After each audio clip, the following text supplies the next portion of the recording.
puntos quizás más interesantes y final de la materia, que es el análisis de la regresión lineal simple. Bueno, hasta ahora hemos venido hablando de las relaciones lineales. Si recordamos, las relaciones lineales lo que hacen es tratar de garantizar o de comprobar si dos variables están relacionadas. Pero, si recuerdan ustedes, habíamos dicho de que esa relación de ninguna manera demostraba una relación de causalidad. En este capítulo vamos a demostrar que sí podemos estudiar la relación de causalidad de una variable sobre la otra. Generalmente se entiende que hay una relación de causalidad entre una variable independiente que afecta la dependiente. Entonces, lo que se hace en este apartado es trabajar con modelos. Un modelo implica una propuesta que hace el investigador respecto de lo que él cree que se va a dar o que explica el fenómeno. Después eso se pone a prueba a través de los estadísticos descriptivos y se analiza. Y si hay consistencia entre la observación, la cuestión teórica y la lógica estadística, podemos estar en condiciones de dar por validado ese modelo. Entonces, para que tengas una idea, hasta acá el investigador lo que ha hecho es describir, ha podido establecer la probabilidad de ocurrencia de un determinado fenómeno, de una media, ha podido establecer diferencias de media, hemos podido calcular correlaciones, pero en ningún momento habíamos podido llegar a la parte donde sometíamos a prueba la hipótesis de que una variable ejerciera un efecto sobre la otra. En este capítulo vamos a trabajar sobre eso. Entonces, ¿qué es el análisis de regresión lineal simple? En primer lugar, debemos tener en cuenta que los análisis de regresión son técnicas, son estrategias estadísticas que utilizamos para establecer la relación causal. Si me permitís, fíjate que acá hay una letra grandota que nos dice eso. En las otras técnicas no podemos establecer ese aspecto de la causalidad. Entonces, que puede existir entre una variable que resulta dependiente, o también llamada variable criterio, y otras variables independientes o predictoras, ¿no? Que son las que predicen el efecto en la variable dependiente. La clasificación es muy amplia. Para que tengas en cuenta una rápida clasificación, podemos decir, la podemos hacer basándonos en la cantidad de las variables independientes, porque también la variable dependiente va a ser una, ¿cierto? Es decir, supongamos el efecto en la adherencia al tratamiento, ¿cierto? Pero pueden haber muchas variables que están aportando a la adherencia de los pacientes al tratamiento, o puede haber una sola. Entonces hablamos de una regresión simple cuando hay una sola variable independiente que afecta a la variable dependiente. Y hablamos de regresiones múltiples cuando la variable dependiente está afectada por varias, ¿cierto? Dos o más variables independientes. También podemos clasificar según el tipo de función. Bueno, ¿te recuerdas? Habíamos hablado de correlaciones lineales y correlaciones no lineales. En este caso, vamos a trabajar con un análisis de regresión lineal simple, con una sola variable predictora, y va a ser lineal, obviamente. Entonces vamos a tener mucho parentesco con las pruebas de asociación o de correlación, como la de Pearson. Entonces, ¿qué es la regresión? Bueno, primero que nada, lo que tenemos que entender que es un modelo estadístico. Un modelo estadístico quiere decir que es la propuesta que formaliza el investigador acerca de algo que va a ocurrir, ¿cierto? Es una notación, una pequeña notación, más adelante te lo voy a mostrar, que tiene por objeto estimar, es decir, ponderar cuál es el efecto de una variable sobre la otra. Medir cuál es el efecto de una variable sobre la otra, ¿no? Como decíamos, tiene un parentesco muy cercano con el coeficiente de correlación Pearson, pero la diferencia más grande es que con el análisis de regresión podemos llegar a predecir, y con Pearson simplemente describimos relación entre las variables. No podemos ni afirmar la influencia de una sobre otra y tampoco podemos predecir lo que no ha sido descrito por Pearson. Acá tenemos el modelo. Si me permitís, te lo voy a resaltar para que lo veas, que no es más otra cosa que una simple formalización. Ahí encontramos un modelo, ¿no? ¿Qué dice ese modelo? Bueno, vamos a redactar, vamos a señalar la idea de esta diapositiva. Nos preguntamos, ¿no? La orientación espacial, que sería la variable independiente, va a predecir los valores de creatividad y esa sería la variable dependiente. Bueno, eso va a estar formalizado a través de este modelo. Este modelo nos va a decir que I va a ser la creatividad como variable independiente, va a estar en función de A más B de X, A más B de orientación espacial. ¿Y qué significan A más B? A es el intercepto, ya lo vamos a ver más adelante, que sería la línea que se cruza en el eje de la Y, y B sería la pendiente, los grados que tiene esa pendiente respecto de la horizontal, ¿cierto? ¿Se acuerdan los triángulos que hacíamos en la primaria, en la secundaria? Bueno, ese es el modelo. Eso es lo que se establece en discusión, se pone en discusión, así como se formalizaban las hipótesis, las pruebas de hipótesis, en este caso se formaliza el modelo.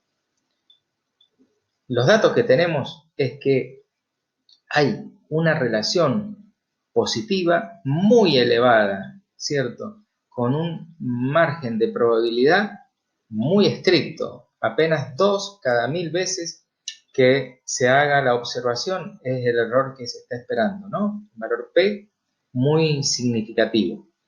Ahora vamos a ver cómo lo podemos plantear, ¿no? Si nosotros pedimos que el programa estadístico nos haga el cálculo, nos va a ofrecer una serie de datos en primera instancia descriptivos, basados en los problemas de correlación, ¿cierto? Los coeficientes, mejor dicho, de correlación. Acá tenemos el coeficiente R. El coeficiente R no es más que otra cosa que el coeficiente de correlación entre ambas variables. Acá nos da el valor redondeado, por lo tanto nos dice que es 0,99. De lujo esa correlación. R al cuadrado es el coeficiente de determinación. Esto nos da cuenta de cuán bien se ajustan la nube de puntos del gráfico de dispersión a la recta que hemos propuesto, ¿no? ¿Están cerquita o están lejos? Parece ser que están cerquita, están lindos, ¿cierto? La R cuadrada ajustada nos dice cuánto, ¿cierto?, de la variable independiente es capaz de predecir a la variable dependiente. En este caso se transforma ese valor en porcentaje. Me está diciendo que en un 97% predice. Tiene una capacidad de predicción enorme esta variable, ¿no? Generalmente no se da tan así. Y finalmente tenemos el error estándar del estimador. El error estándar estimador es la desviación estándar que hay de las puntuaciones respecto a la línea esa que nosotros trazábamos en los gráficos de dispersión, ¿no? ¿Cuánto están dispersos esos puntos respecto de la línea eh, del gráfico de dispersión? La siguiente tabla que nos muestra el cálculo del análisis de regresión es la tabla de ANOVA. La tabla de ANOVA lo que busca es determinar si el modelo se adecua bien al análisis de regresión. A ver, ¿por qué hacemos esta prueba? En primer lugar, tenemos que asegurarnos de que son dos variables distintas, que no es la misma variable. Por lo tanto, tenemos que ver cuál es el grado de variabilidad que presentan esas dos variables, de variación que presentan esas variables. Y acá lo que tenemos que prestar atención es al valor P de esa prueba, de la prueba F.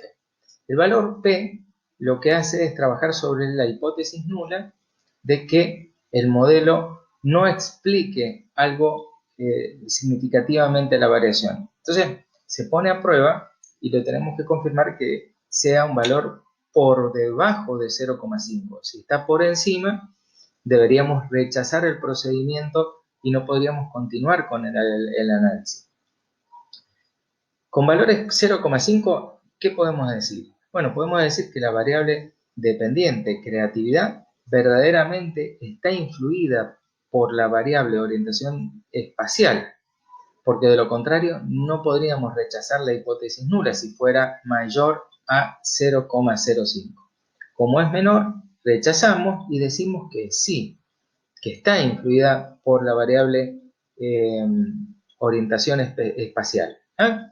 Una vez que tenemos corroborado el proceso de análisis de regresión que nos filtra el cálculo de ANOVA, vamos al último procedimiento, que es determinar cuál es el intercepto y cuál es la pendiente de esta relación causal.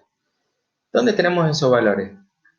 Tanto el intercepto como la pendiente están determinados por estos valores B, ¿cierto? Se los suele llamar B0 y B1 o A y B.